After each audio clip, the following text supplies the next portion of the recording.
Allah kita sungguh baik. Amin. Katakan sama-sama, Allah itu baik. Allah itu baik. Sangat baik. Teramat baik. Ayo kita berdiri semuanya, kita mau katakan bahwa Allah itu baik. Kasih setianya tidak pernah terlambat, menolong kita, menyertai kita di dalam sepanjang hidup kita.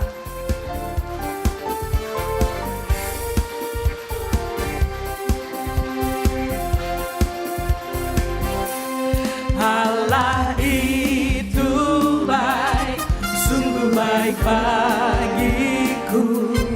Ditunjukkannya kasih setianya, Dia menyediakan yang ku perlukan, menyatakan kebaikan, menyatakan kebaikan, menyatakan kebaikannya padaku.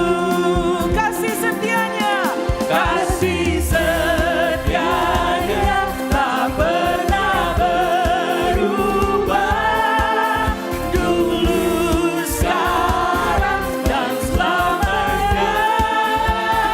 Ajaiblah Dia, ajaiblah kuasa dalam namanya. Yesusku luar biasa. Kasih setianya, kasih setianya tak pernah berubah, dulu, sekarang, dan selamanya. Ajaiblah Dia, ajaiblah kuasa dalam namanya. Yesusku luar biasa. Siapa yang luar biasa? Yesusku luar biasa. Yesus luar biasa. Yesusku luar biasa. Dia luar biasa. Tepuk tangan yang meriah untuk Allah Tuhan kita. Dia ajaib. Haleluya. Haleluya. Hari ini, setelah ini kita akan bicara tentang Allah. Kalau kemarin kita bicara mengenal keluarga, penderitaan, anak muda, untuk kita boleh lebih mengasihi mereka. Boleh hari ini kita mau bersama-sama mengenal Allah kita dengan lebih lagi. Kita pejamkan mata, kita mau kenali Allah kita dengan hati kita, dengan mata hati kita. Ya Allah yang adalah Alfa dan Omega. Ya Allah yang sudah kita nyanyikan bersama-sama, yang baik. Allah itu kasih. Dia dikenal dengan begitu banyak nama. El Elyon, Allah Maha Tinggi. El Olam, Allah Maha Kekal. Dan Ia adalah Allah El Shaddai, Allah yang kuat, perkasa, dan maha kuasa. Kita angkat pujian ini. Oh Allah, Engkau Allah El Shaddai kami. Tak usah ku takut, Allah menjagaku.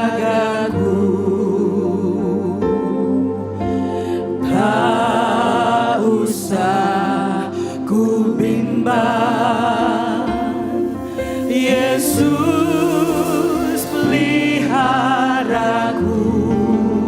Aku tak mau susah Tuhan. Tak usah ku susah, Roh Kudus hiburku.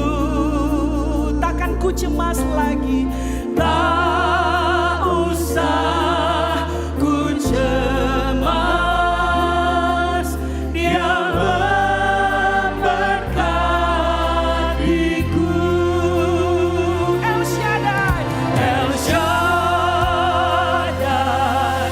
El Shaddai, Allah Maha Kuasa. Ya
kasih. Yesus, terima kasih. Kaulah yang kami kagumi Tuhan. Dan kami akan mengenal-Mu lebih lagi. Untuk kami boleh lebih mengasihi dan mencintai-Mu. Menyembah-Mu dan menjadikan Kau Raja di dalam hidup kami. Kemuliaan kepada Bapa, Putra, dan Roh Kudus. Seperti pada permulaan, sekarang, selalu, dan sepanjang segala abad. Amin. Dalam nama Bapa dan Putra dan Roh Kudus. Amin. Silakan duduk kembali.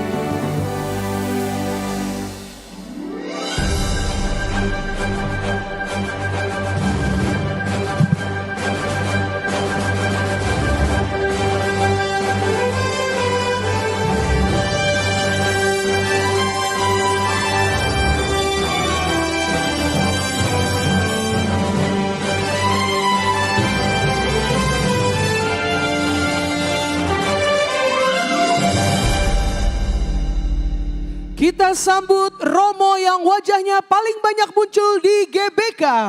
Romo Eko Wahyu OSC.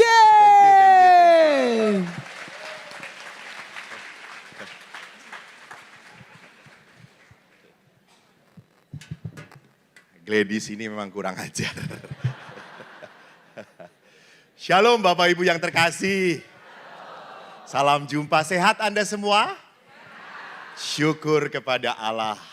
Sehat, damai, sukacita itu adalah buah dari apa? Dari kesetiaan mengikuti Tuhan. Saya bersyukur bahwa Anda semua datang ke tempat ini dari kemarin sampai hari ini. Rindu untuk apa? Disegarkan bersama Tuhan. Apalagi temanya, apa temanya? Tuh kan, ibu-ibu mah yang penting cengenges gak ngerti apa-apa. Bukan yang ini, yang satu lagi. File yang satu lagi.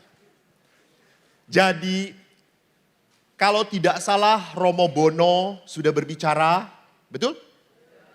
Lalu Romo Luki sudah berbicara. Kita mengerti hidup Ibu Chun lewat penderitaan. Romo Boni berbicara mengerti kehidupan lewat keluarga. Romo Luki berbicara tentang anak muda, anak muda. 2 bulan yang lalu saya di sini dengan anak muda, kebangunan rohani. Yang saya begitu prihatin waktu ada acara pendoaan, itu hampir 60-70% anak muda menjerit, nangis. Apa masalah utama mereka? Gue tanya, ya Allah. Anda ini dari kemarin rekoleksi tetap bodoh sampai sekarang.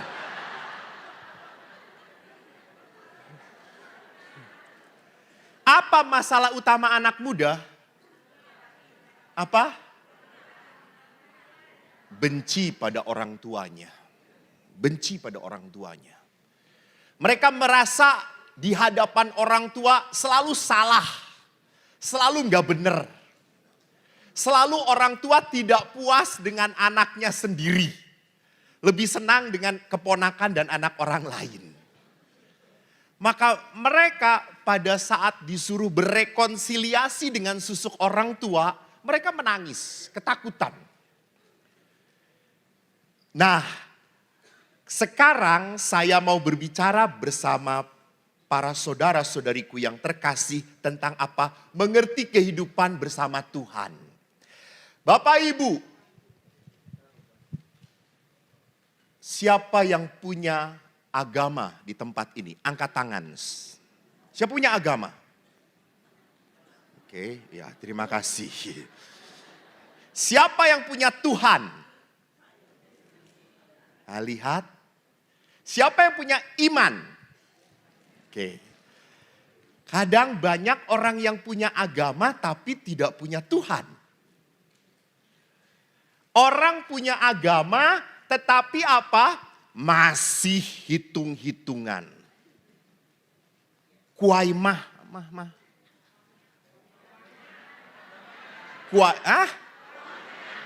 Itulah. Saya senangnya kuah siomay. Kuah moya. Main hitung-hitungan. Ada hari baik, ada hari tidak baik. Ada hari yang diberkati, ada hari yang tidak diberkati. What? Emang Tuhan pre? Emang Tuhan libur? Kagak ada istilahnya Tuhan libur. Jadi benar toh, bagi kita Tuhan itu adalah apa? El Shaddai. Allah Maha Besar. Lebih besar daripada masalah Anda. Lebih besar daripada ketakutan Anda. Siapa yang di sini punya masalah? Angkat kaki.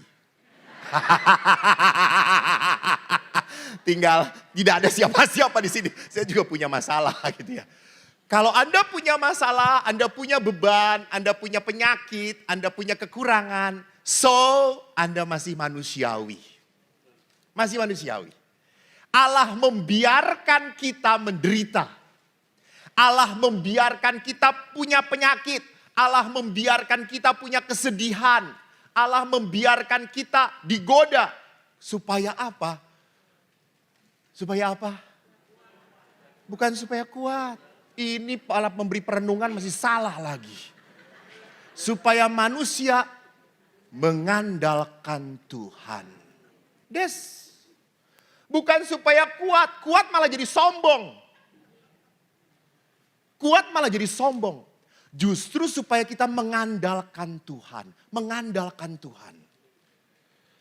Dan kalau mengandalkan Tuhan itu bukan hal yang gampang. Lihat saja. Bro, siapa namamu? Son. Edson. Berdoa itu seperti menadahkan tangan. Ibu Cun coba tangannya begini. Ya. Berdoa itu seperti menadahkan tangan. Kadang-kadang Tuhan naruh sesuatu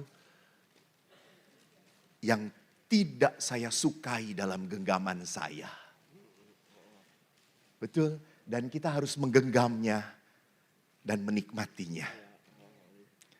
Dan kadang-kadang Tuhan juga pada saat kita menengadahkan tangan kepada Tuhan, Tuhan mengambil hal yang paling berharga dalam hidup Anda. Dan Anda harus memegang serta mengambilnya. Berat atau tidak? Berat, berat. Anda percaya Tuhan baik? Kurang beriman menjawabnya. Anda percaya Tuhan baik? Percaya? Betul. Tetapi ingat, cara Tuhan berbelas kasih, berbuat baik pada kita, seringkali tidak kita mengerti. Ya atau tidak? Ya, seringkali begitu berat. Seringkali begitu, ya Tuhan, kayak gini berkat. Lihat saja suami Anda samping Anda, ya Tuhan, seperti ini berkat.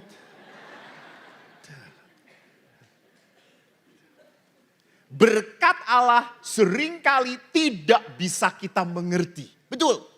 Pada saat kita menjalaninya, kita menangis, kita berontak, kita tidak terima. Kenapa saya yang menderita? Kok bukan dia? Dia kan gak aktif. Dia jarang ke gereja loh Tuhan. Dia kolektenya aja goceng. Tapi lihat apa yang terjadi bersama Tuhan. Tuhan tidak menuntut kita mengerti, tidak. Tuhan meminta kita apa? Jalani. Jalani, jalani. Taat. And you will know. You will feel Anda mentaat, menjalani dan Anda akan apa? Merasakan. Oh betul, Tuhan menyertai. Oh betul, Tuhan itu ada. Maka mari saudara-saudaraku, kalau kita berbicara tentang Tuhan, kita harus mengerti Tuhan kita seperti apa. Siapa sih Tuhan? Karena kita Katolik, karena kita punya iman Kristiani, kita punya konsep yang sama tentang Tuhan. Who is God? Lihat di dalam kitab suci dikatakan God is love. Ini ditulis oleh penginjil Yohanes dalam surat pertama Yohanes. Tuhan adalah kasih. Dan Yohanes memberitahu God is love Karena apa? Pengalaman. Jadi orang itu berhubungan dengan Tuhan bukan hanya pengetahuan, bukan. Tapi harus mengalami. Ingat Bapak Ibu, waktu Yesus memanggil 12 murid, ia memanggil mereka, memilih mereka, menetapkan mereka untuk apa?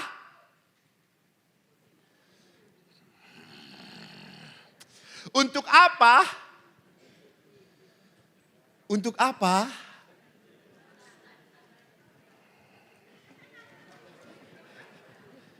Untuk apa? Untuk apa, Bu? Mengikuti dia. No. Kitab suci yang saya baca tidak ngomong seperti itu. Di dalam Injil Matius, Yesus menetapkan mereka untuk hidup bersama Yesus. Jadi yang pertama-tama itu kita tidak harus mengikuti, tidak harus diutus, tidak. Apa? Hidup bersama Yesus. Rasakan kemurahan Tuhan. Rasakan kebaikan Tuhan. So, you can say God is love. Kalau kita tidak pernah bisa mengalami, merasakan, kita tidak bisa mengatakan Tuhan itu baik. Kita hanya bohong doang. Kita hanya lip service mengatakan Tuhan baik, yes Tuhan baik, Tuhan baik. Itu yang mimpi juga ngatain Tuhan baiklah. Gitu ya. No, ini harus menjadi sebuah pengalaman. God is love. Maka Yohanes melihat apa God is love? Lihat, karena begitu besar kasih Allah akan dunia ini. Sehingga Allah telah mengaruniakan anaknya yang tunggal supaya setiap orang yang percaya tidak binasa, melainkan memperoleh hidup yang kekal. Sorry, Allah tidak mengatakan memperoleh hidup di dunia ini. Bukan, kekekalan. Allah mau membawa kita sampai pada mana? Kekekalan. Dia tidak menyayangkan anaknya. Dia berikan anaknya. Kenapa? Karena Allah begitu sayang. Saya pernah dengan anak muda. Anak muda itu kan sekarang sudah banyak anak muda yang marah dengan gereja. Tidak suka ke gereja lagi. Banyak anak muda yang selalu berkata, ngapain ke gereja pastor, orang yang ke gereja aja ngaco. Orang yang ke gereja aja hidupnya ngebaik kok. Orang yang ke gereja aja tuh lihat menderita. Bahkan beberapa anak muda mengatakan yang ke gereja itu banyak orang-orang munafik, Romo. Lalu dia mengatakan, terus gimana? Yang penting mah baik aja Romo, baik. Saya baik. Itu yang penting, bukan doa, bukan ke gereja, bukan, baik. Anak ini seolah-olah benar, padahal salah.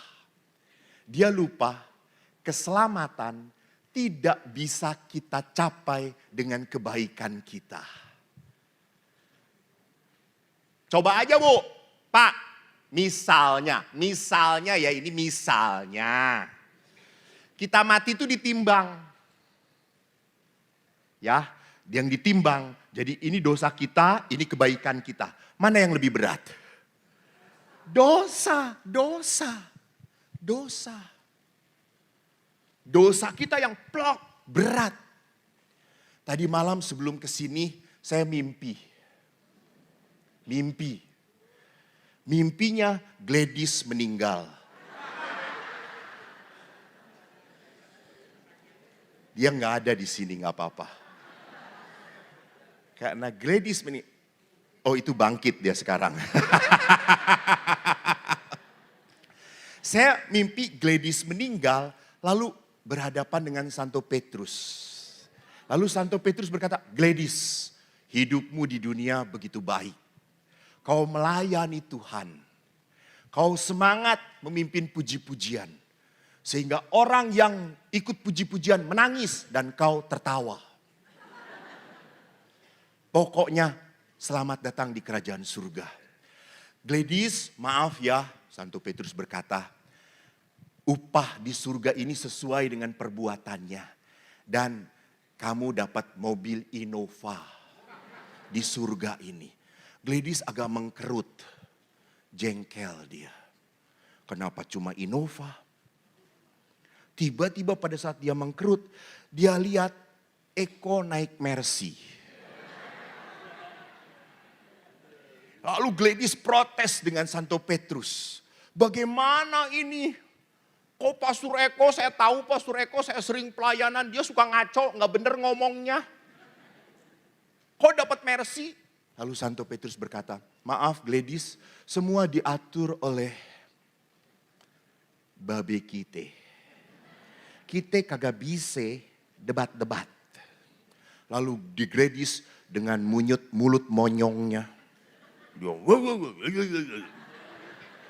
Dia naik Innova itu. Seminggu kemudian dia datang ke Santo Petrus tertawa, tersenyum. Santo Petrus kaget. Gladys, kenapa sekarang tersenyum, tertawa? Iya, kenapa? Saya lihat Romo Yus pakai sepeda.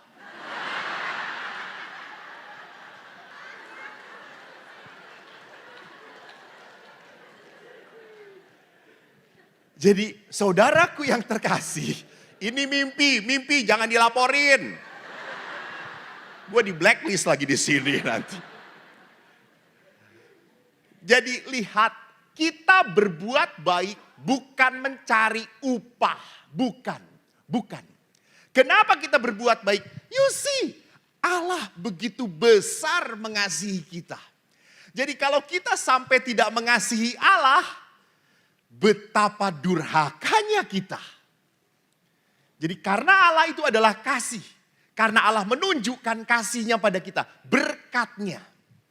Sungguh saya menjadi pastor itu adalah apa? Adalah panggilan yang sangat saya bahagia. Saya bahagia. Saya beberapa hari yang lalu ketemu teman-teman saya yang sudah menikah. Yang sudah jadi bapak-bapak. Yang sudah punya cucu. Saya ngelihat wajahnya, ya Tuhanku Yesus. Kenapa pastor lu berantakan banget? Iya, kenapa? Hasil perkawinan pastor. Lu emang kawin dengan iblis kata saya itu. Ya begitulah. Dulu teman saya ini waktu SD rambutnya panjang, laki-laki, keren.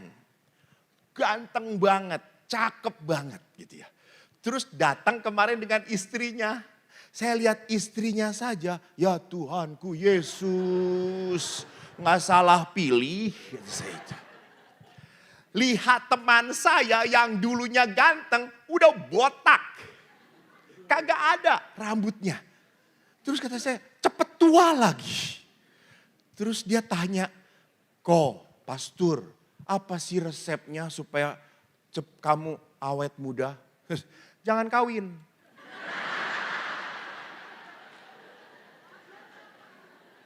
Setiap sentuhan wanita mengurangi usiamu, saudara-saudara.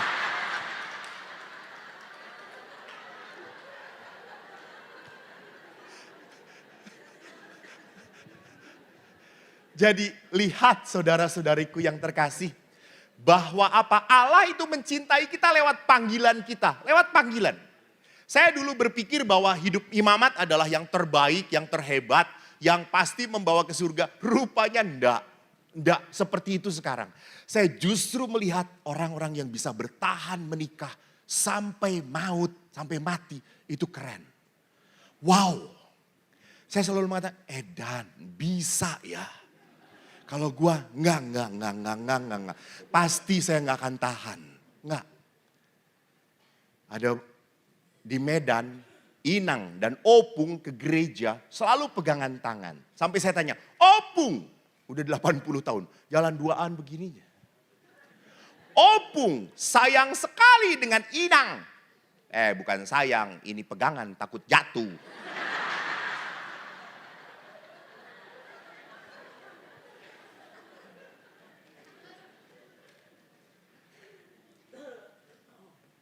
2 minggu yang lalu saya ke Sabah. Lalu ada memberikan rekoleksi keluarga. Ada pasangan suami istri yang sudah golden anniversary. 50 tahun perkawinan. Encek dan encim. Lalu saya tanya, Cim, gimana? Apa yang pernah membuat bahagia selama hidup perkawinan? Terus dia berkata, Romo, pastor, saya bahagia. Si engkau ini suami saya pernah ngomong pada saya. Ngomong apa? Dia pernah mengatakan, istriku, kamu jangan meninggal duluan ya. Kamu istri yang baik. Kamu sayang sama aku. Dan saya bahagia hidup bersama kamu. Jadi jangan meninggal duluan ya. Saya akan menderita kalau ditinggalkan oleh kamu. Saya mendengar itu, si engkongnya senyum-senyum begitu. Betul Kong? Iya. Hebat sekali Kong. Engkong ini memang tidak pernah ditinggalkan sama istri. Ya pernah. Berapa lama? Sebulan. Ngapain? Istri saya ngurus cucunya. 1 bulan ditinggalkan? Iya. Lalu apa perasaan engkong? Bebas. Senang. Lihat. Kalau ditinggalkan istri sejenak itu oke. Tapi pada saat selama-lamanya dia tidak siap. Lihat. Keindahan dari sebuah perkawinan. Para istri itu kalau udah ngajak makan suaminya pasti dibatasi makanannya. Gitu ya. Udah habis aja kakinya, selesai, udah cukup, gitu ditendang-tendangin gitu ya. Sampai suaminya itu kalau makan bersama, saya deket Romo, lalu istrinya, saya juga. Jadi istrinya itu, suaminya, aduh, mau ngambil babi, aduh. Kenapa Pak? Babi gak enak, babinya enak, kaki yang gak enak, kata dia itu.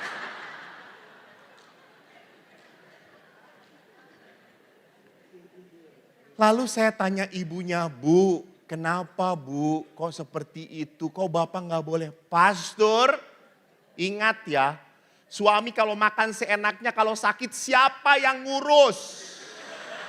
Saya. Lalu saya tanya, kalau saya kok gak ditendang? Ya terserah pastor gitu ya. Jadi lihat betapa indah perkawinan itu. Anda seperti apapun tetap dirawat oleh pasangan Anda. Itu hukum gereja Katolik. Maka tidak ada di dalam gereja Katolik seenaknya berkata, Tuhan saya sudah tidak kuat lagi. Apa yang berasal darimu ku kembalikan kepadamu. Tidak boleh itu doa seperti itu. So, perhatikan, kalau Allah itu baik, Allah itu memberkati kita, mari kita lihat dengan demikian semua orang tahu bahwa kamu murid-muridku, yaitu jikalau kamu saling mengasihi. Ini ajaran Yesus juga. Yohanes kembali menggaungkan kasih. Ingat kenapa Yohanes sampai menggaungkan kasih? Karena Yohanes begitu menekankan cinta Tuhan. Cinta. Pengalaman dicintai. Jadi bukan karena kita KTP-nya Katolik, apalagi kita ditato, I love you Jesus. Alah kampret lu, I love you Jesus, I love you Jesus. Teman saya itu ditato, belong to Jesus. Dia kalau makan, kan kadang-kadang di Bandung itu ada tempat makan. Tempat makannya itu di daerah pesantrennya Aagim. Dan itu memang makanannya murah dan enak. Pedagang, apa disebutnya kaki lima. Enak. Dan banyak orang yang makan di situ santri semuanya. Pakai jilbab, pakai apa ini namanya? Jenggot, mereka pakai topi ini. Dia senang makan di situ. Terus saya tanya, lu kalau makan di sana emang berdoa nggak? Berdoa. Lu tanda salib. Tanda salib. Gimana tanda salibnya?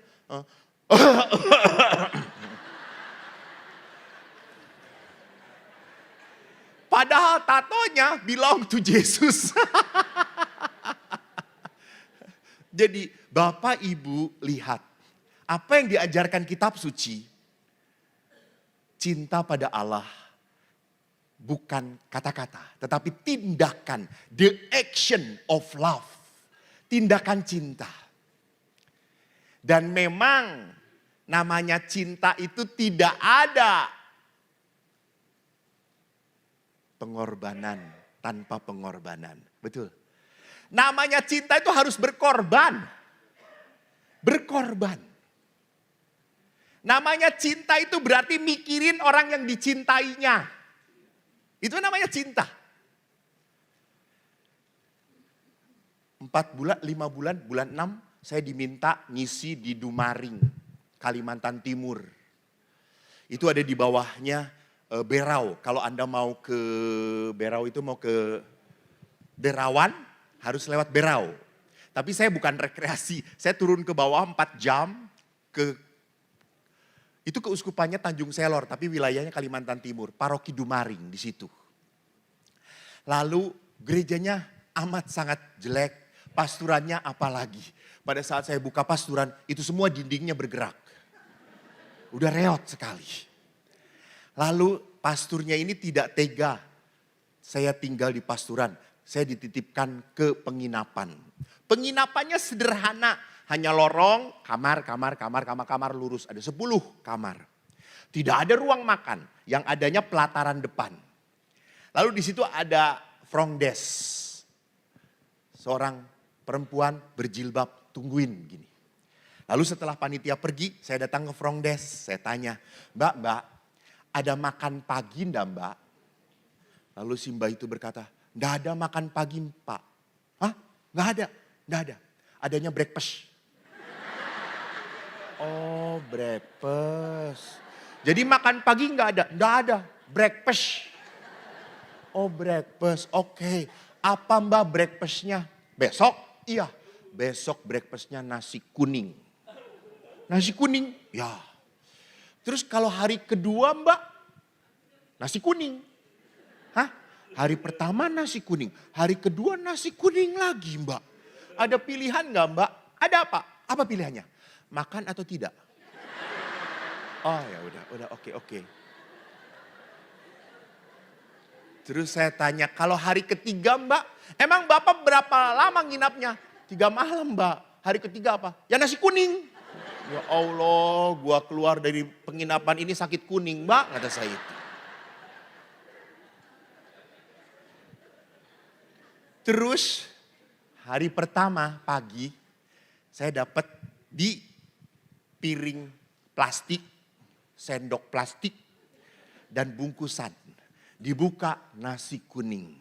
Bihun kecil. Telur balado. Saya syukuri. Syukur Tuhan. Terima kasih. Saya nikmati sampai bersih. Sampai itu plastik bisa dipakai lagi. Karena tidak ada tambahan. Saya datang, breakfastnya ada lagi. Pas.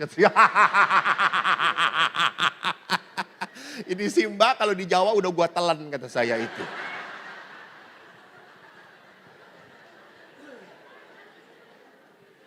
Hari kedua, we have miracle you know. Tetap pakai piring plastik, sendok plastik, lalu tetap bungkusan. Dibuka nasi kuning, bihun ayam. Wow. Lalu saya coba ayam ini saya tusuk dengan sendoknya dan apa yang terjadi? Hancur. Tok. Aduh. Saya pegang ayamnya. Lebih empuk ayam hidup daripada ayam mati. Tapi Bapak Ibu maaf. Eko adalah pastor yang tidak boleh mengeluh. Saya harus menerima, berdamai. Saya makan nasi kuning, bihun, ayamnya saya masukin, keluarin lagi. Itu ayam balado yang merah jadi putih, saudara-saudara.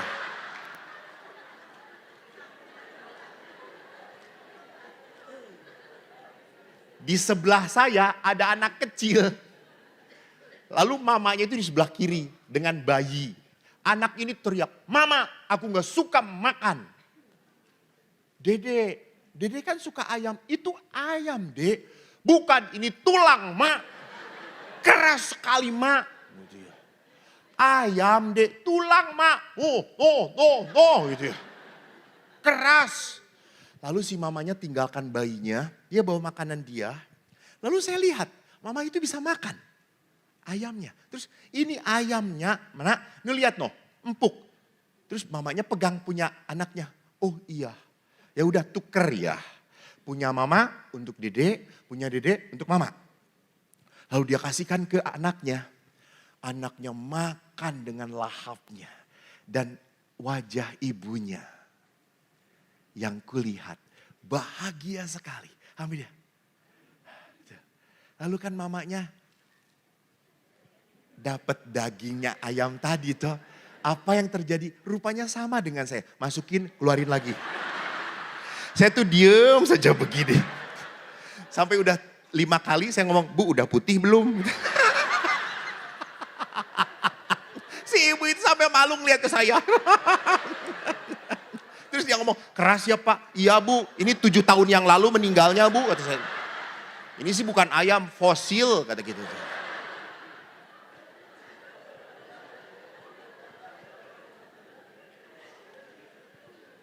Saudaraku, apa yang mau saya jelaskan di situ? Lihat, tindakan ibu itu.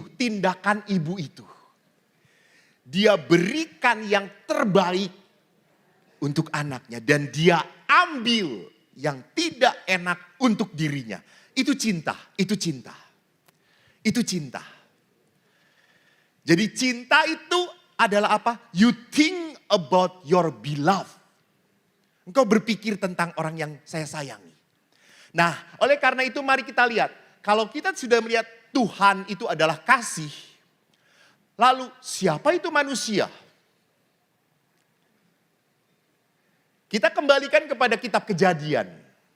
Bagaimana waktu manusia diciptakan oleh Tuhan. Dikatakan, baiklah kita menjadikan manusia menurut gambar dan rupa kita. Di terakhir ya, Allah menciptakan manusia menurut gambar dan menurut gambar Allah. Maka manusia adalah ciptaan yang secitra dengan Tuhan. Bukan sama, tetapi ada keilahian dalam hidup kita. Ada unsur keilahian dalam diri manusia. Ada unsur sifat-sifat Tuhan dalam diri manusia. Manusia bukan binatang. Binatang hidup mati selesai. Manusia hidup mengikuti perintah Allah, mendapatkan berkat Allah, bertahan dalam hidupnya dan masuk ke dalam keselamatan kekal. Itu. Karena apa? Manusia tidak akan mati selamanya karena segambar dengan Allah. Serupa dengan Allah. Itu yang membuat manusia tidak akan pernah berhenti dalam dunia ini.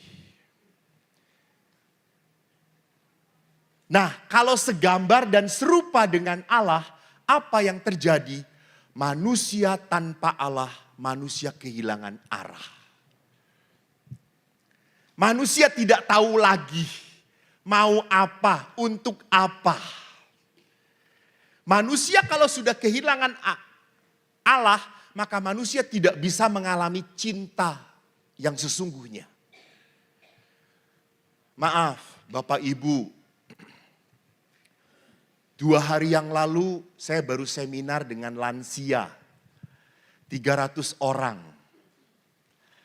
Dan dalam lansia itu saya tanya kepada mereka dari 300. Oma, opa, siapa yang mengalami kekecewaan dengan orang anak-anaknya? Hampir 90% angkat tangan.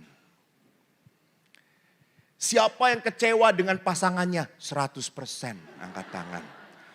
Istrinya dulu ngangkat, lalu suaminya juga yang angkat. Jadi kalau manusia mengandalkan manusia, maaf, suatu saat manusia itu akan mengecewakan. Betul. Siapapun dia. Bahkan orang yang Anda sayangi pun bisa mengecewakan Anda. Bisa banget, bisa banget. Karena apa? Anda sudah mencintai, menyayangi, melayani. Dia tenang-tenang aja. Nggak berubah jadi baik. Makin nyebelin. Nggak ngerasa bahwa gua tuh ngebelain elu. Dasar kampret. Kita mengeluh. Karena apa? Saya baik seolah-olah percuma. Dia gak pernah baik pada saya. Saya memikirkan dia gak pernah mikirin saya. Capek pastor, capek. Jengkel, sedih. Itu. Maka Bapak Ibu ingat, kalau kita tidak punya Tuhan, sorry, sampai kapanpun saya hanya mendarat pada apa? Kesakitan, kekecewaan, kemarahan, ketidakpuasan. Berontak, marah pada Tuhan. Marah, kok nasib saya seperti ini? Kok nasib saya harus menderita ini? Jadi Allah adalah unsur cinta yang tak pernah hilang. Maka bagaimana kita belajar untuk apa tadi? Dikatakan menikmati cinta Tuhan. Jadi kalau Allah cinta, manusia butuh cinta Tuhan. Saya itu butuh apa? Butuh untuk menikmati. Suatu saat Eko ini sakit, tipes dan demam berdarah. Anda tahu waktu itu saya baru pastor berapa? 5 tahun, masih muda. Masuk rumah sakit Boromius. Dan saat itulah bajuku dilepaskan oleh wanita. Dan baru saat itu aku dimandikan oleh wanita. Hanya ibu saya yang pernah menyentuh saya. Dan saya sedihnya 2 minggu di rumah sakit yang memandikan saya semua suster tua. Dan suster tua itu kalau menggosok saya seperti nyuci mobil saudara-saudara gitu. Bukan hanya dakinya keluar, darahnya pun keluar gitu. Gosok gitu. Dan suster itu miring, buka gitu. Dia pada saat burung, buka, enggak. Ini harta satu-satunya kata saya itu. Tidak boleh disentuh kata saya itu.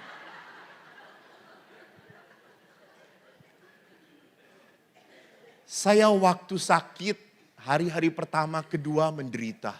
Saya berontak, Tuhan kenapa saya sakit? Saya senang olahraga, saya senang pelayanan. Kenapa kau berikan aku, kau biarkan aku, kau izinkan aku sakit? Berontak, dan makin berontak, panas makin tinggi. Dan dokter makin banyak datang ke saya. Harus turun. Ya dokter, saya matinya bukan karena panas, karena dibentakin dokter kata saya itu. Dan umat Bandung itu baik datang kepada saya. Baik kunjungan, tanya. Kenapa Romo? Lalu saya jelaskan. Datang lagi yang baru. Kenapa Romo? Saya jelaskan lagi. Lama-lama Romonya capek tuh ya. Saya panggil adik saya, tolong diketik. Lalu dia ketikkan, lalu ibu-ibu datang, kenapa Romo? Ah ini baca.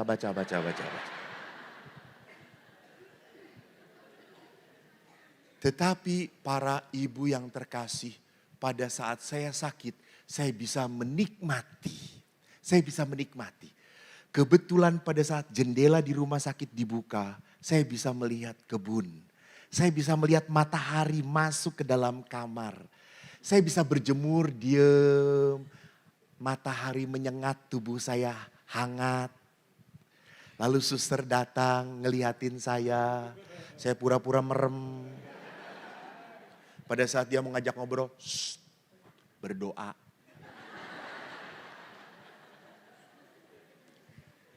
Lalu umat datang bawa cukyok. Sorry umat Bandung. Beda dengan Jakarta. ayam kodok, babi, semuanya saya terima dan saya tidak bisa makan. Lalu teman-teman saya di biara datang, kok banyak makanannya, ambil, ambil. Kamu tumben gak suka, bukan gak suka, gak bisa. Itu. Terus kamu makan apa? Bubur. Lihat. Jadi Bapak Ibu ingat, di saat Anda mau makan, bisa makan dan ada yang dimakan, itu berkat, berkat. Nikmatilah. Ini di sini 90% sudah di atas 50. Anda tidak perlu cepat-cepat, enggak. Nikmatilah, nikmatilah.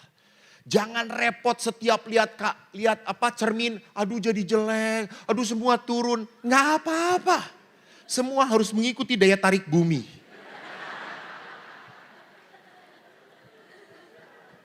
Sudah jangan repot-repot mau tarik-tarikan lah, dihilangkan bulu matanya. Bulu apaan? Apa ini? Gelambir ininya. Saya pernah gitu ya. Ada bapak-bapak yang dihilangin gelambirnya. Itu kayak tuyul kata saya itu ya. Sudah terimalah, terimalah, terimalah, berdamailah, makan, nikmatilah. Jadi di situ saya belajar menerima cinta Tuhan. Ingat di usia 50 ke atas kita harus belajar apa? Semakin menikmati berkat Tuhan. Lewat hal-hal kecil, lewat hal-hal kecil. Enggak perlu, saya nikmatnya kalau ketemu artis Korea. Iya ibu mau ketemu, artisnya kagak mau ketemu ibu gitu ya. Saya nikmatnya kalau jalan-jalan ke sana, jalan-jalan ke sini, makan di sini, makan di sini. Please. Kalau udah tua belajar tahu batas, tahu berkata cukup, cukup, cukup. Justru dengan cukup, dengan tahu batas, kita makin bisa menikmati. Kita bukan anak remaja lagi yang bisa menikmati semuanya. Ini untuk aku, ini untuk aku. Kamu kata, no, no, no, no, no, no, no, no, no. Itulah sebabnya kenapa Tuhan memberikan orang tua susah jalan. Iya, karena kalau orang tua nggak susah jalan, kurang ajar nanti dia. Sudah tua tidak tahu diri gitu ya. Jadi memang Tuhan memberikan keterbatasan dalam hidup kita supaya kita semakin bijaksana. Mengatur hidup. Belajar menikmati dengan yang bisa kita nikmati. Nikmatilah, nikmatilah. Nah itulah cara merasakan cintanya Tuhan sebagai manusia. Maka sekarang mari kita lihat Yohanes, saya hari ini banyak berbicara tentang Yohanes. Yohanes mengatakan manusia bisa menetap dalam cinta Tuhan kalau kembali kepada firman Yesus. Akulah pokok anggur dan kamulah rantingnya. Di ayat 5 nanti. Aku adalah pokok anggur benar. Setiap ranting yang ada padaku, setiap ranting yang tidak berbuah, yang tidak berbuah dipotong. Dan setiap ranting yang berbuah dibersihkan supaya ia lebih banyak berbuah. Kamu memang sudah bersih karena firman yang telah kukatakan kepadamu. Dan Yesus berkata di ayat 5, kamu akulah pokok dan kamulah rantingnya. Jadi tidak bisa kita hidup sekali lagi tanpa menetap dalam Tuhan. Tanpa tinggal dalam Tuhan. Tinggallah di dalam aku. Dan aku di dalam kamu. Sama seperti ranting tidak dapat berbuah dari dirinya sendiri kalau ia tidak tinggal pada pokok anggur. Demikian juga kamu tidak berbuah jikalau kamu tidak tinggal dalam aku. Maka orang yang tinggal di dalam Allah, orang itu punya keutamaan-keutamaan. Jadi ada orang yang tanya, Romo, taunya bahwa orang itu berdoa sungguh-sungguh, berdoanya dekat dengan Tuhan, dari apanya sih? Dari apanya, Bu? Tahu bahwa ini orang betul-betul sungguh rohani nih. Ini orang-orang ini dekat dengan Tuhan. Tidak hanya dari imannya tetapi dari buahnya. Betul, iman adalah betul salah satu buahnya. Tetapi buah yang dikatakan oleh Paulus adalah apa? Kasih, sukacita, damai, pengampunan.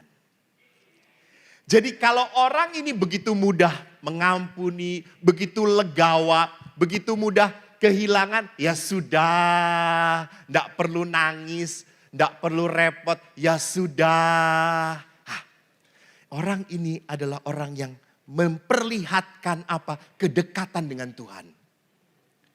Maka Ibu Teresa pernah ditanya, Bunda, apa yang membuat pasangan hidup bertahan dalam perkawinan? Bunda Teresa hanya mengatakan 2, pray and forgive. Pada single mom yang hidupnya berat, Ibu Teresa berkata, pray and forgive. Pada orang-orang yang hidup dalam religius, Ibu Teresa berkata apa? Pray and forgive. Kenapa pray and forgive dijadikan satu?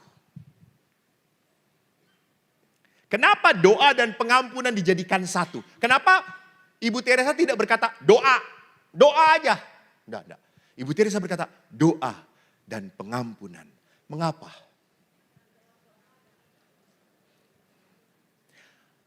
Orang hanya bisa mengampuni kalau berdoa. Kalau berdoa. Karena pengampunan itu kekuatan dari Tuhan. Dari Tuhan. Saya jujur sampai jadi imam, saya tidak bisa memaafkan ayah saya. Sampai saya jadi imam. Saya marah, saya benci dengan ayah. Setiap saat saya telepon ibu tidak punya handphone. Saya telepon ayah. Ayah mengatakan, halo, ibu mana? Ibu. Ini bapakmu, gak penting. Ibu, kata saya itu. Saya tidak punya kerinduan untuk ketemu dengan ayah. Enggak. Saya sakit, saya kecewa, saya marah, saya berontak. Sampai akhirnya apa? Dosen rohani saya, profesor rohani saya di Filipina yang mengingatkan, Eko, kamu punya beban berat relasimu dengan ayah. Tolong bereskan. You must pray so you can forgive your dad. Dan saya berdoa, doanya apa? Tuhan semoga ayah saya bertobat, apa yang terjadi enggak tobat-tobat sampai sekarang. Enggak, salah. Saya berdoa Tuhan, rendahkan hatiku.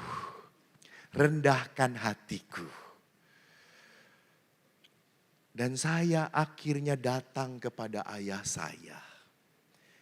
Bukan saya berkata, ayah ingat, kamu banyak memaafkan anakmu. Kamu banyak melukai anakmu. Anakmu sekarang jadi pastor. Jangan macam-macam. Enggak.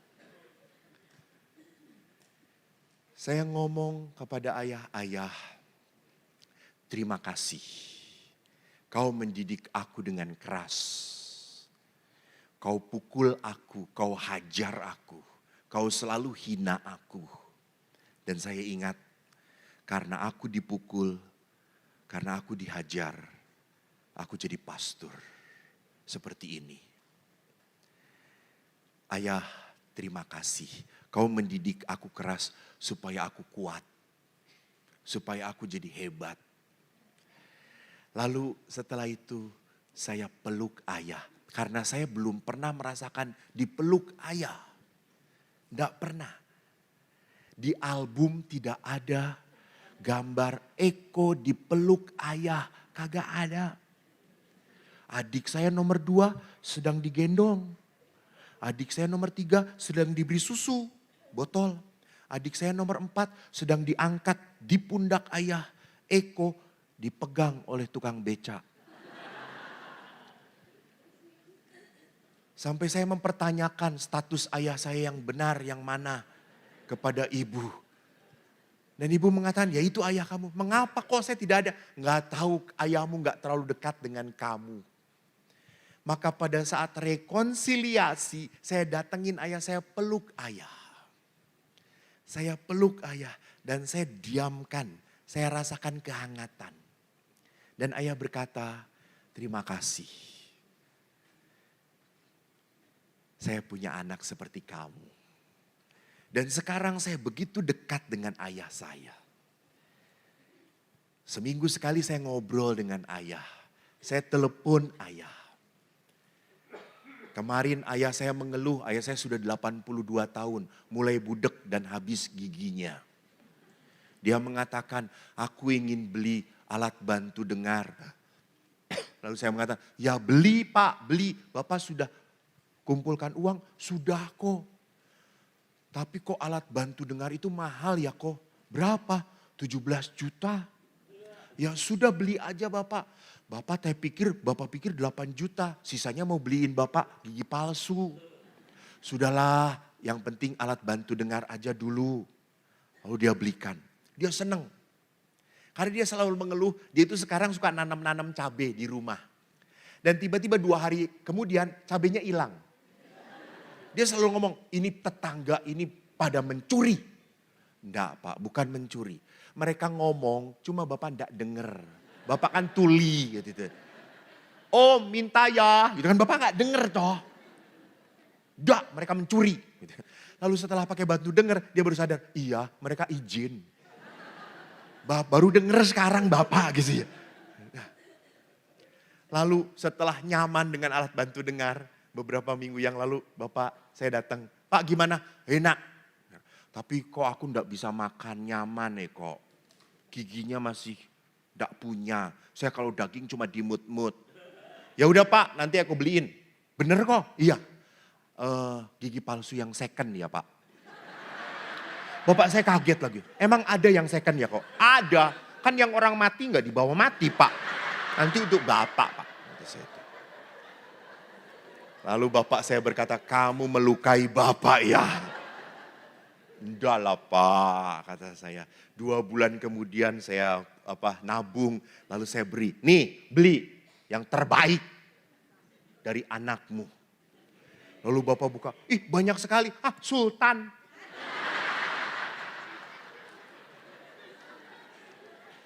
Bapak Ibu ingat, luka saya dilukai oleh ayah bisa dilupakan? Tetapi saya bisa mencintai lagi. That is forgiveness.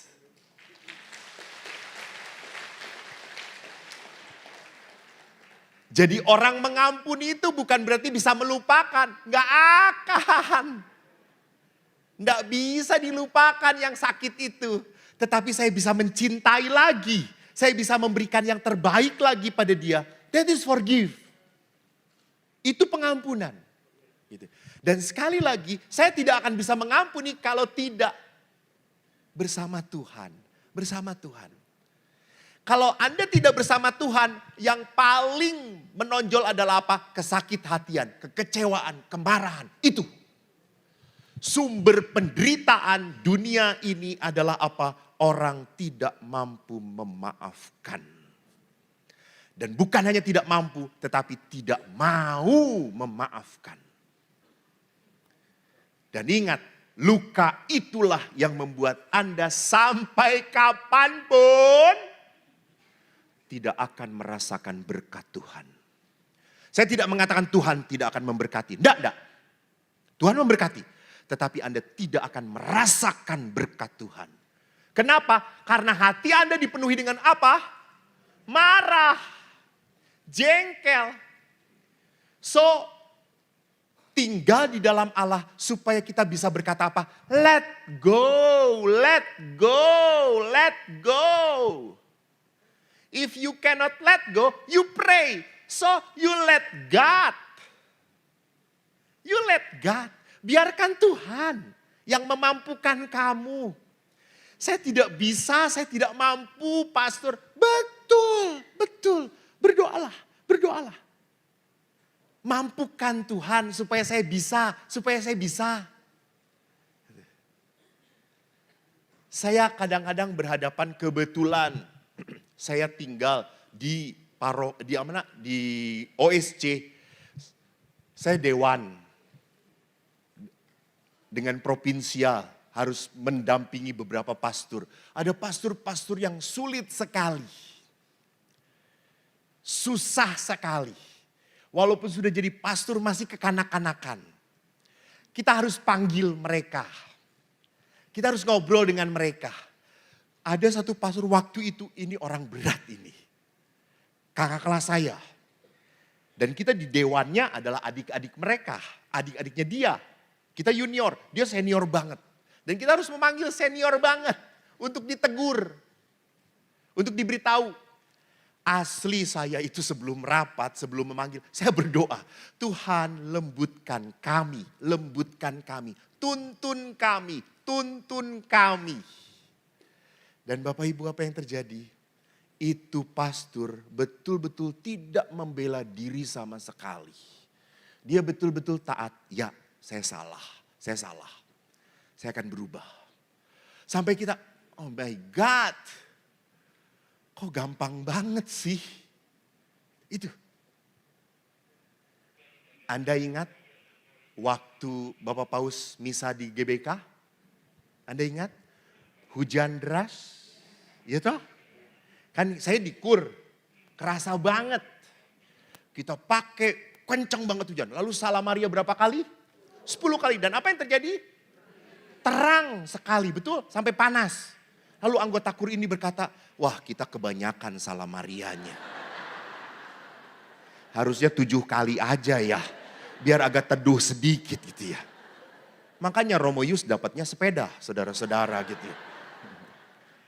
Jadi perhatikan di sini, jangan pernah meragukan Tuhan, Bu. Jangan pernah.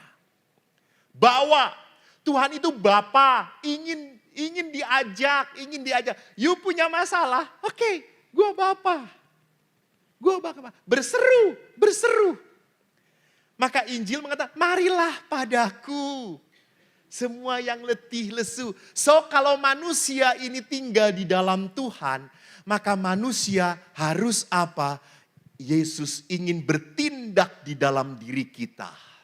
Pertama-tama, kita harus banyak merasakan berkat Tuhan, berkat Tuhan, berkat Tuhan. Kita harus belajar melambungkannya, terpujilah engkau Tuhan, terpujilah, syukur kepada Allah. Saya tak henti-hentinya. Tadi Romo Yus juga ketemu dengan saya sebelumnya. Pastor Eko ini bicara terus kemana-mana. Kata dia tuh, asuransikan mulutnya. Emang saya itu di mana-mana bicara. Kemarin di Sabah itu sampai 4 hari saya retret sendirian, pagi sampai malam, full. Dan Bapak Ibu, saya flu. Anda tahu saya flu? Kenapa? Enggak tahu. Tuhan, tolong. Jadi setiap saya bicara, saya enggak pernah merasa sakit. Baru setelahnya. Tapi orang merasa, Romo kok kuat banget. Mana kuat gue? Oke. Gitu ya. Jadi selama kita berjalan bersama Tuhan, jangan takut. Saya sampai pekerja saya itu di rumah retret kaget ngelihat saya. Sedikit-sedikit pergi. Pastor senang kalau saya pergi. Karena saya selalu bawa oleh-oleh. 3 minggu yang lalu saya gak pergi kemana-mana. Mereka mengeluh, kamu kok gak pergi sih? Kenapa? Suplai habis.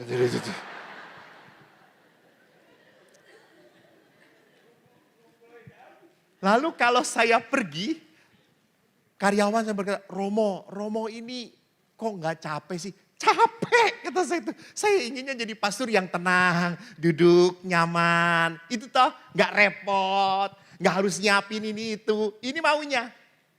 Tetapi kalau Tuhan maunya lain, you follow God. Don't God follow you. Ada saatnya saudara-saudara, ingat. Ada saatnya.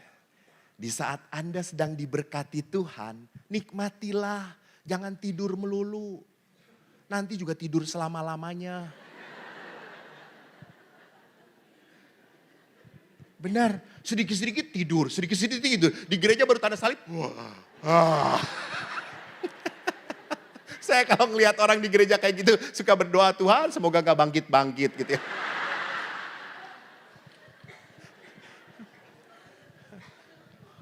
Kok mengeluh gitu. Loh, Tuhan itu sedang memberikan rahmat kehidupan. Memberikan rahmat kehidupan. Nikmatilah, nikmatilah. Karena dalam kenikmatan akan muncul apa? Syukur, syukur. Dan syukur itu adalah doa utama di dalam gereja. Ekaristi itu adalah mengucap syukur. Nah, Allah mau bertindak di dalam diri kita. Baru kita bisa menjadi jalan berkat bagi Tuhan. Untuk orang lain. Namun bagaimana supaya kita tinggal dan bisa berbuah? Bagus, dikatakan harus ada yang dipotong, harus ada yang dibersihkan. Apa yang harus kita pangkas? Egois kita. Dosa-dosa kita. Sudah kalau tua itu sudah cukup, udah banyak dosa, kurangin. Ya kan? Kurangin. Ngomong, kurangin. Ngomongin pasturnya, kurangin. Banyakin dengan doakan pasturnya. Ya, ya, ya. Lakukan bukan ya, ya, ya. Jadi kita harus sadar bahwa Tuhan menciptakan mulut kita untuk memuji. Memuji, untuk memuliakan, untuk memberikan berkat pada orang lain. Maka potong hal-hal yang membuat kita apa? Semakin terpenjara oleh setan. Oleh kelemahan kita. Jangan ngomong, Romo dari kecil memang saya dilahirkannya seperti ini. Halo, kalau lahir kampret jangan mati kampret juga. Kalau lahirnya gak bener, ya matinya menjadi manusia mulia. Allah tidak mau punya pengikut yang biasa-biasa saja, enggak. Maka kita harus belajar memotong hal-hal yang tidak membuat kita makin dekat dengan Tuhan. Sudah kurangin nonton drama Korea, kurangin. Ada film yang lebih bagus dari drama Korea. Tonton, itu film sedang saya tonton. Bagus banget. Pemainnya sampai dipanggil oleh Bapak Paus Fransiskus. Judulnya The Chosen, tentang Yesus Kristus. Di Netflix sudah muncul. Di www movie juga ada The Chosen. Itu film Yesus Kristus keren banget. Banyak film Yesus, tapi film Yesus ini sorry. Saya baru nonton 4 episode, maaf. Gue nangis, terharu. Touching banget Yesusnya tuh.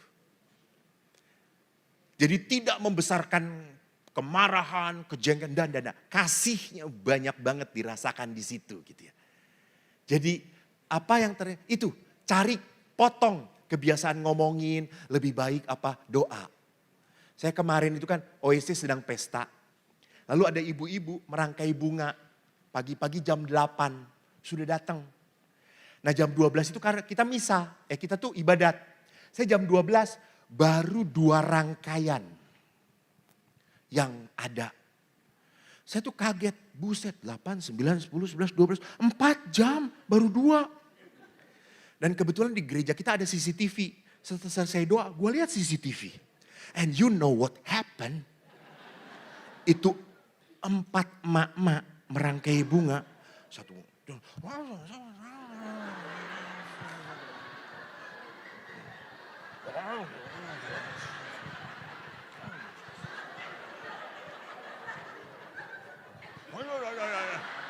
Jadi itu bunga tuh satu aja naikin lagi, tancapin lagi. Ya Allah, kata kita tuh.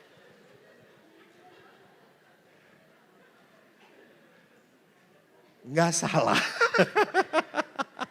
Jadi potonglah hal-hal yang tidak butuh, tidak diperlukan. Gitu. Anda senang buka WhatsApp, oke. Tapi ambil waktu buka handphone itu untuk baca firman. Jangan lihat TikTok yang gak jelas gitu. Wah. Nah. Ya jangan ada oma-oma di panti jompo kemarin saking kusyuknya dia cium. Karena dia sedang ikut devosi. Dia cium handphonenya konslet. Lalu si oma itu sudah buat tanda salib, dia konslet anjing. Gitu, dia langsung teriak gitu. Ya enggak perlu kayak gitu juga gitu ya. Jadi apa yang saya mau katakan, kita harus tahu mana yang tidak butuh dalam hidup kita. Dan yang ketiga apa? Dibersihkan, dibersihkan. Artinya apa? Anda, Bapak, Ibu, jangan lupa setelah makin tua harus punya komunitas. Komunitas, bukan komunitas belanja. Bukan komunitas arisan. Bukan komunitas hanya ziarah, enggak. Pendalaman iman. Pelayanan. Jangan berpikir nanti di dalam komunitas itu saya tidak akan terluka. No. Pasti ada setan di dalam komunitas itu. Betul. Tetapi justru apa? Justru hal-hal yang tidak baik dalam pelayanan itu memurnikan kita. Anda tuh sungguh-sungguh mau melayani atau jangan-jangan di dalam pelayanan Anda itu adalah apa? Mengisi waktu. Daripada di rumah ketemu suami nyebelin. Karena kemarin ada yang seminar, bapak-bapak cerita jujur banget. Pastor, saya seminar ini disuruh istri saya. Dia ngomong, kamu sih ikut seminar dengan Pastor Eko sana. Biar ketawa. Saya ngelihat kamu sudah nyebelin. Lama-lama saya racun kamu mas. Kamu itu kelihatannya gak happy dengan saya. Lalu suaminya berkata, emang.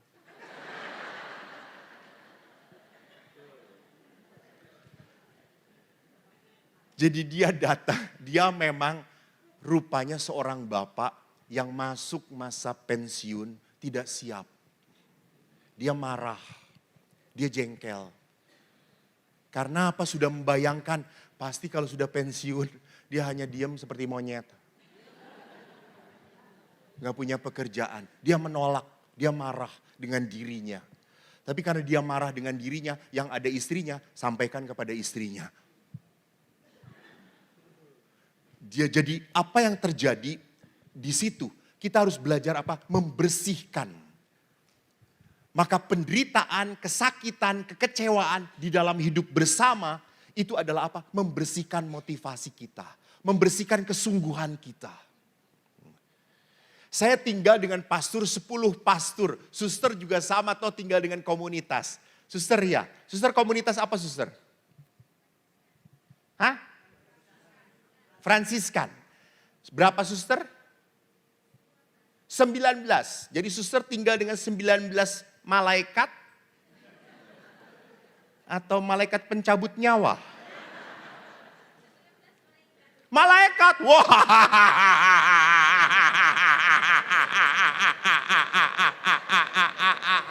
Bohong banget.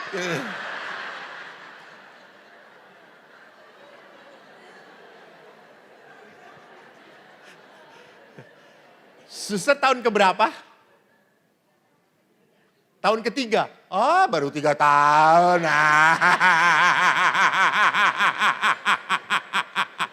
35 tahun nih penuh penderitaan.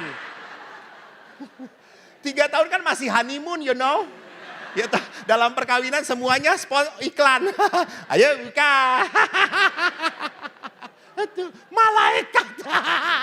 That's good suster. Indah itu. Jadi betul kami pun nggak berani itu, makanya tua banget yang itu mah. Ini mah kelihatan seumur Abraham suster yang ini mah.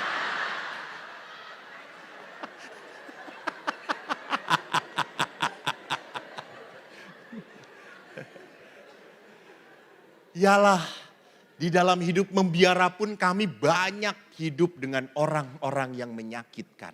Betul. Banyak. Kecewa, sakit, jengkel, ya. Gitu. Tetapi apa yang mau terjadi? Kita dimurnikan. Jadi justru kelemahan sesama adalah cara Tuhan membersihkan kita. Cara Tuhan membersihkan kita. Jadi kalau Anda tinggal dengan orang yang menjengkelkan, bersyukurlah kepada Tuhan. Terima kasih. Kamu menjengkelkan yang sering-sering ya. Itu tuh. Yang sering-sering. Saya karena sejak kecil dididik oleh ibu kemana-mana. Ibu itu kalau pergi kemana-mana bawa oleh-oleh. Saya tuh kalau kemana-mana bawa oleh-oleh. Dan teman 9 pastor saya kalau pergi kemana-mana. Enggak ada oleh-oleh. Enggak ada. Tapi saya tetap bawa. Dan mereka senang menikmati.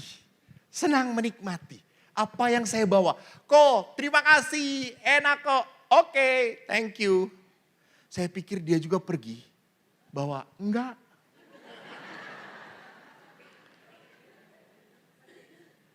Bukan pelit. Bukan pelit. Memang tidak terbiasa. Saya kalau ngomong dia pelit, saya jengkel. Orang uang sakunya sama. Gitu. Tetapi apa yang saya mau katakan, saya dididik untuk seperti itu. Jadi saya selalu ingin bagaimana supaya teman serumah saya bahagia. Ini tanggung jawab saya. Bu, saya itu paling sedih kalau mendengar teman serumah saya mau keluar.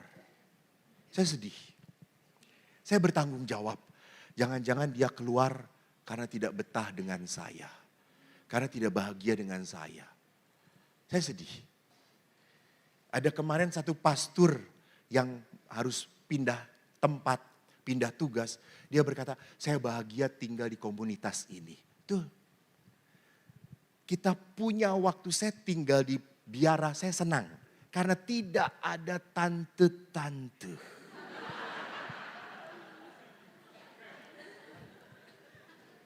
Tidak ada ibu-ibu WK yang tiba-tiba, Romo, ada Mbak Moy.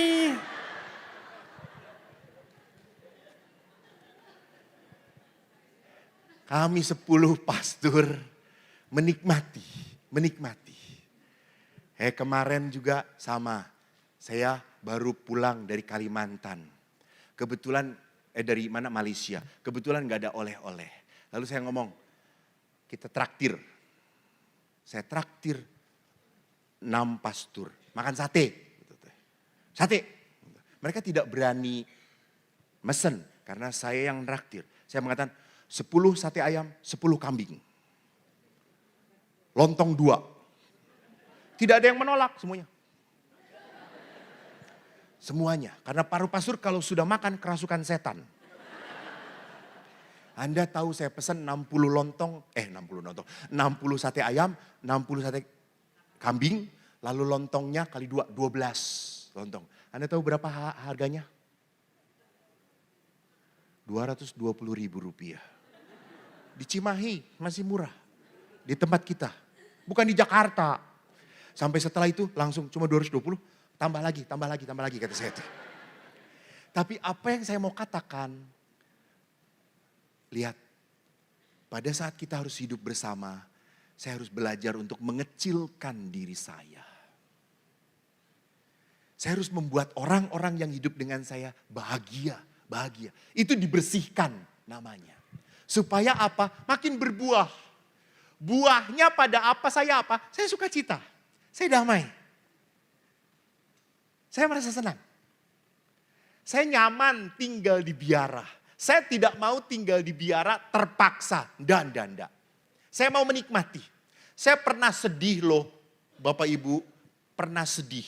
Maaf suster. Saya mendengarkan kesaksian suster. Seorang suster yang 25 tahun hidup membiara. Lalu suster itu berkata apa? Dia berat menjadi seorang biarawati. Saya kadang tidak bahagia. Lalu setelah itu, saya dekatin dia.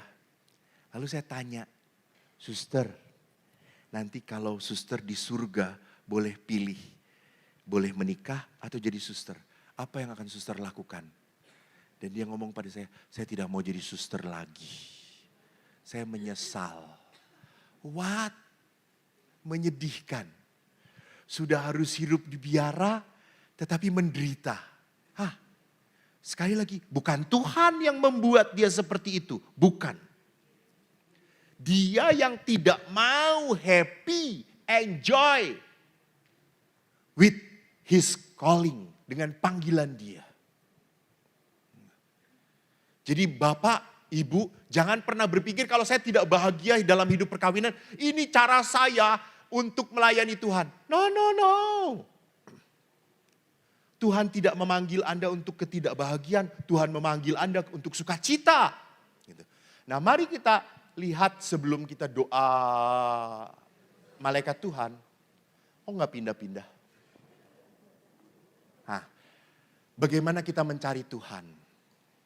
Bagaimana kita orang yang sadar dengan Tuhan atau tidak? Lihat di sini. Ini diri saya. Ini hobi saya, ini pekerjaan saya, ini keluarga saya, ini teman-teman saya. Semua aktivitas saya. Ada orang-orang tertentu yang sibuk dengan aktivitasnya dan Tuhan ada di mana? Tuhan ada di luar diri dia. Next. Kok nggak jalan? Tuhan di luar. Tidak diperhitungkan. Tidak masuk ke dalam pemikiran. Atau bisa juga next. Nggak jalan ya di sini. Next.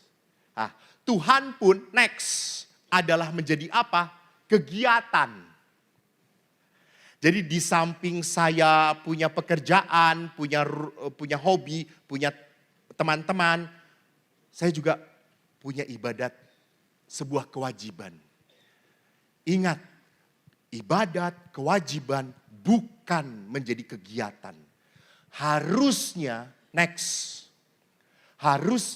Allah itu ada di pusat hidup kita.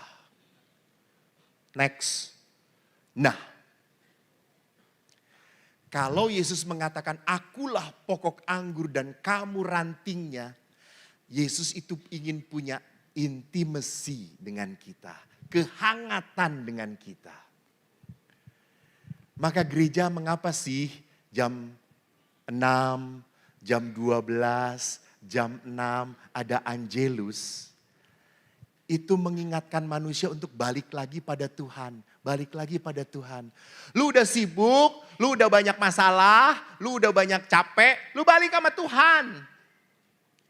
Jadi Angelus itu adalah saat Back to your home. Back to your home. Enjoy the relationship with God. Maka Santo, manusia Beato, Acutis, depannya apa sih? Carlo Acutis. Beato Carlo Acutis adalah orang yang selalu masuk ke dalam rumah Tuhan. Ini panggilan dari Tuhan. Jadi Bapak Ibu lihat di sini bahwa doa Allah harus menjadi pusat kehidupan. Jadi kalau kita mau merasakan, mengerti kehidupan bersama Tuhan, kita hanya bisa menjadikan Allah pusat hidup kita. Kita punya relasi intim dengan Tuhan. Nikmati. Mungkin Anda bingung, Romo doa itu capek, saya sudah ngomong terus. Terus apalagi ya Romo? Halo, doa itu kan intimacy. Bukan hanya Anda yang ngomong, biarkan Tuhan juga ngomong. Jangan Tuhan mau ngomong, Anda pergi. Biarkan Tuhan ngomong. Bagaimana cara Tuhan ngomong pada kita? Ya. Ya, betul. Baca firman. Di situ tempatnya Tuhan bicara pada kita. Di situ tempatnya Tuhan tempatnya Tuhan menunjukkan jalan pada kita. Di situ tempat Tuhan mau mengatakan apa kepada kita. Baca firman. Jadi bagaimana Allah itu ingin apa? Ingin berkuasa di dalam engkau. Pak, Bu, saya di dalam pelayanan seringkali banyak melihat hal-hal yang tidak saya duga. Tiba-tiba semuanya berjalan begitu indah. Kemarin perjalanan saya ke Sabah itu harus ke Kuala Lumpur dulu. Dari Kuala Lumpur baru ke kota Sabah. Di Kuala Lumpur itu saya punya waktu 2,5 jam. Anda tahu Kuala Lumpur bandaranya besar sekali. Dan jalan dari internasional ke nasional ke bandara lokal itu jauh. Di Jakarta di-delay 1,5 jam. Air Asia.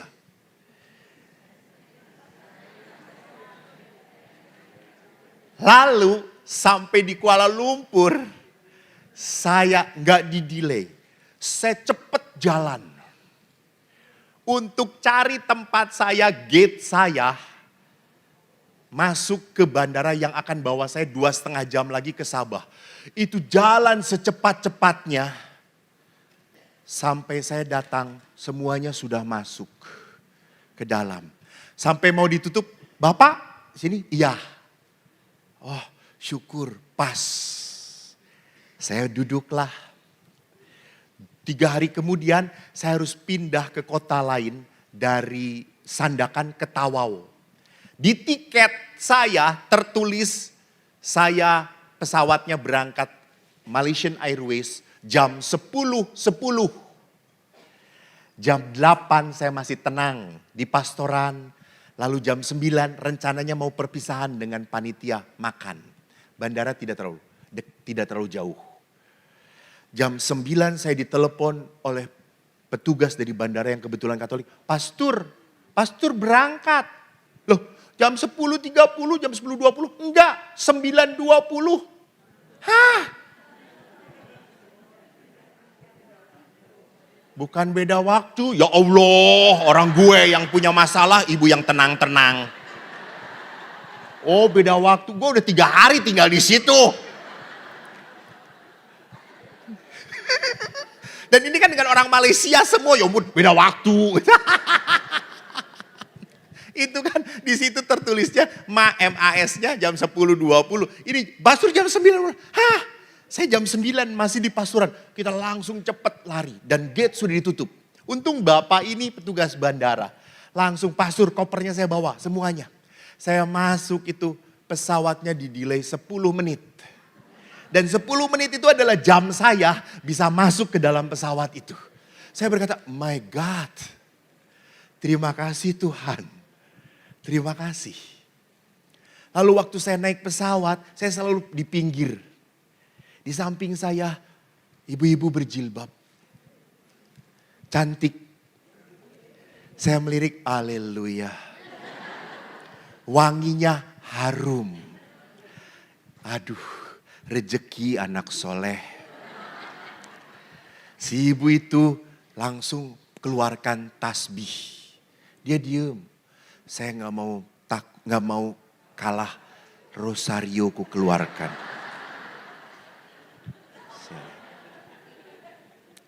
Di perjalanan ibu itu,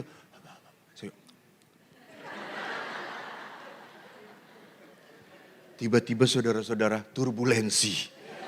Buang ibu itu, Allahu Akbar. Saya Yesus Kristus. Dia teriak lagi, Allahu Akbar, Yesus Kristus. Sampai karena teriakan kita, kapal itu pun tenang saudara-saudara. Dan si ibu itu tersenyum kepada saya dan berkata, kita berdoa ya Pak. Iya. Takut mati. Jadi saya selalu melihat Tuhan, Engkau menyertai aku. Engkau menyertai aku, engkau ada dengan aku gitu ya. Saya belajarlah, Bapak Ibu belajarlah menemukan Tuhan. Bukan dalam segala perkara, tetapi dalam setiap kehidupan kita. Bagaimana kita bisa menemukan Tuhan? Notice, perhatikan. Jadi kalau orang yang selalu terburu-buru, segala-galanya ras, segala-galanya ingin cepat, segala-galanya mau sampai, segala-galanya jengkel, you cannot find God. Kau tidak bisa menemukan Tuhan. Tapi pada saat Anda menikmati, duduk, tenang, nyaman, you can feel God. You can feel God. Maka di sesi kedua, next term selanjutnya, slide selanjutnya. Bertumbuh dengan Kristus tidak ada yang otomatis. Bisa slide berikutnya. Sesi kedua, saya akan mengajak Anda, Bapak Ibu, untuk merenungkan how to become a faithful person and fearful person. Orang yang beriman dan orang yang penuh kekhawatiran. Ingat, khawatir, takut, normal atau tidak? Ada ketidakserasian di sini. Kalau orang khawatir, takut, gelisah, normal atau tidak? Normal. Yang tidak normal itu adalah kekhawatirannya berlebihan. Sama, orang sedih, normal. Yang tidak normal adalah sedihnya berkepanjangan. Ada orang yang sudah ditinggalkan mati oleh pasangannya, masih sedih sampai 3 tahun, 4 tahun, 5 tahun. Apakah itu tanda orang mencintai? Bukan, itu tanda orang tidak beriman. Bukan ini tanda, saya sayang banget dengan pasangan saya. Ya enggak gitu caranya. Ya bukan seperti itu caranya. Saya sedih terus. Alah, selama hidup banyak dianiaya. Jadi bukan tandanya bahwa saya tidak mau lepas dari kedukaan. Itu tanda cinta saya. Salah. Tanda cinta kita hanya ada apa? Mengirim doa. Itu tanda cinta bagi orang yang sudah mati. Bukan berdukanya berkepanjangan. Tidak seperti itu. Gitu. Bukan yang ini mas. Yang slide berikutnya. Kita tunggu sampai besok. Yang saya ingin bawakan, hantarkan sebagai permenungan adalah kisah tentang apa? Tentang Musa sampai di tanah terjanji. Ini bagus kisahnya. Ada di dalam kitab Bilangan. Karena apa? Musa itu sampai di tanah terjanji dan Musa boleh masuk ke dalamnya? Tidak. Siapa yang memimpin ke dalamnya? Apakah keturunan Musa? Bukan. Yosua. Kenapa Yosua sampai ditunjuk?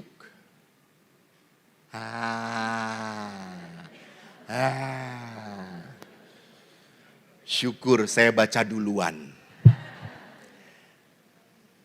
Dalam kitab Bilangan, saya masih punya 3 menit. Saya bisa selesaikan baca ini. Supaya nanti sesi berikutnya saya jelaskan. Oke? Ya. Tuhan berfirman kepada Musa, suruhlah beberapa orang mengintai tanah Kanaan. Jadi tanah ini diintai. Yang akan kuberikan kepada orang Israel. Dari setiap suku nenek moyang mereka haruslah kau suruh seorang. Semuanya pemimpin di antara mereka. Jadi ada berapa orang yang diutus? Bagus, Anda bagus. Lalu Musa menyuruh mereka dari padang gurun Paran sesuai dengan titah Tuhan. Semua orang adalah kepala di antara orang Israel. Ini nama-nama mereka. Next, suku Ruben, Syamua bin Syakur. Next, dari suku Simeon, Safat bin Hori. Suku Yehuda, Kaleb bin Yefune. Ini salah satu tokoh yang hebat juga. Dari suku Isakar, Yigal bin Yusuf. Dari suku Efraim, Hosea bin Nun. Ini yang nanti disebut sebagai Yosua itu. Dari suku Benyamin, Palti bin Rafu. Dari suku Zebulon, Gadiel bin Sodi. Dari suku Yusuf, ya ini suku Manasye, Gadi bin Susi. Dari suku Dan, Amiel bin Gemali. Dari suku Asher, Setur bin Mikael. Dari suku Naftali, Nahmi bin Wofsi. Dari suku Gad, Guel bin Maki. Itulah nama orang-orang yang disuruh Musa untuk mengintai negeri itu. Dan Musa menamai Hosea bin Nun Yosua. Next. Maka Musa menyuruh mereka untuk mengintai tanah Kanaan. Katanya kepada 12 orang itu, pergi ke tanah Negeb, naik ke pegunungan. Amatilah bagaimana keadaan negeri itu. Apakah bangsa yang mendiaminya kuat atau lemah? Apakah mereka sedikit atau banyak? Dan bagaimana negeri yang didiaminya? Apakah baik atau buruk?